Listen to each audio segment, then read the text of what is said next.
how are you today, sunshine?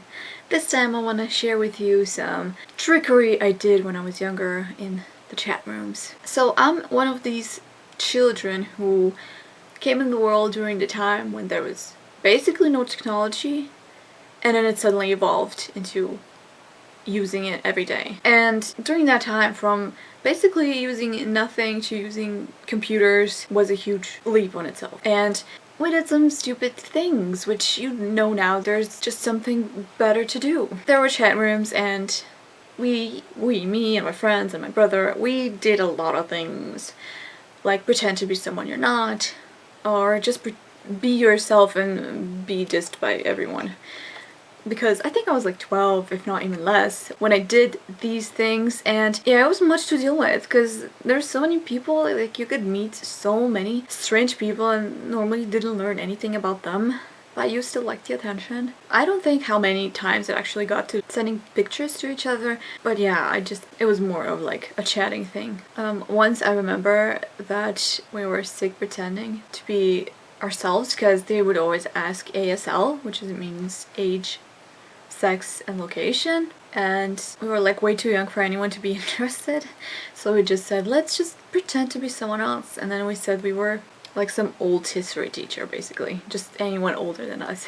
And then the person was asking if there's a way to prove it. Then we tried to write something, and it was like so hard because English is not our first language, and then we literally said, honestly, we are history teacher, not English teacher. We couldn't translate it. Something we studied in school, we couldn't translate it, so we just said that. Still remember that. It's so funny. I also tried to speak in different languages, but back then I was not that good at basically anything else but English. So that didn't go well, because I don't know, I think there was like some Spanish person, but then I accidentally said something in Italian, so that's great. And I was like, isn't that Italian? But that's me, you know, I always doubt myself until the last moment. I don't know, I wonder what chat rooms did you visit when you were younger, and do you have memories of them? Like, I mostly remember having MSN Messenger. That was like a huge thing in my country, I guess. And we just kept stealing those smileys, those moving emojis. I don't even know how they came to exist, but like if you saw it, you could take it, and then you would save it as something, and then if you save it too regularly, you would have just the whole sentence would always be emojis like everywhere. I remember there was this walking Snoopy who I had saved as go, and then every time you type go, it's like just like that Snoopy walking around. I'm like, oof. Then I had to change a lot of them because it just didn't make sense. It was like one of those kids' little like stories when instead of the word there's a house and like drawings basically. There's a few words, but then you have to interpret that drawing into a word and then you can get a story. So basically that's how the chats looked back then, and it was so funny. And the more friends you had, more you could steal those emojis from. But it was kind of challenging to name them because yeah, it was a mess, and to try to figure it out what people are saying when the chat was full of those emojis, it was a trip. But yeah, we were just silly, stupid kids, I guess, and that was fun. That was good times, but also kind of primitive, to be honest, like how technology evolved from, 10 years ago, I guess. Oh, it's crazy, you know.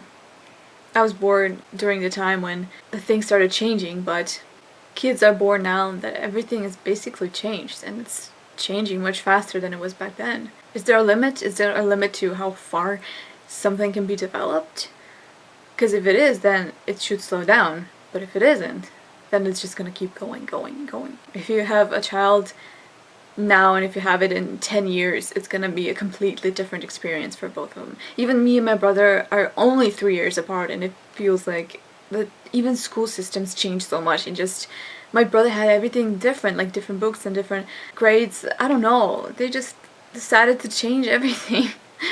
And we were in the same school, at least elementary. But yeah, things are changing really fast, and now there's so much social media, and I honestly don't have time to follow any of it. The only site I use is Facebook because I have people there to chat with. I can't really chat on Twitter, I can't chat on Instagram, and the other chatting programs I just don't use because I'm already at so many pages, I have so many accounts, I don't know my passwords. I just have so much, and I only use one thing. It's kind of annoying that I can't have everything in one, or every person using that one thing, It's just like, oh no, I'm never on Facebook, I'm on Twitter. I'm not on Twitter. So what?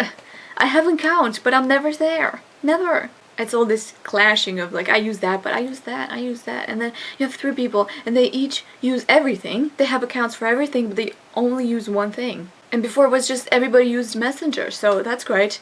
But now Facebook is called Messenger. Anyway, Facebook has Messenger. Facebook is not called Messenger. My brain is melting. Anyway, tell me any funny stories you have from catfishing people. I hope you didn't catfish them like really badly. Like, I am a fan of that show though. So yeah, if I trust some people, I know how to stalk them without that show. I totally know how to figure it out if they're fake or real. So I am very shocked if I get catfished. Thank you very much for watching. You know, I'm always coming at you with guns of love. When I did these things.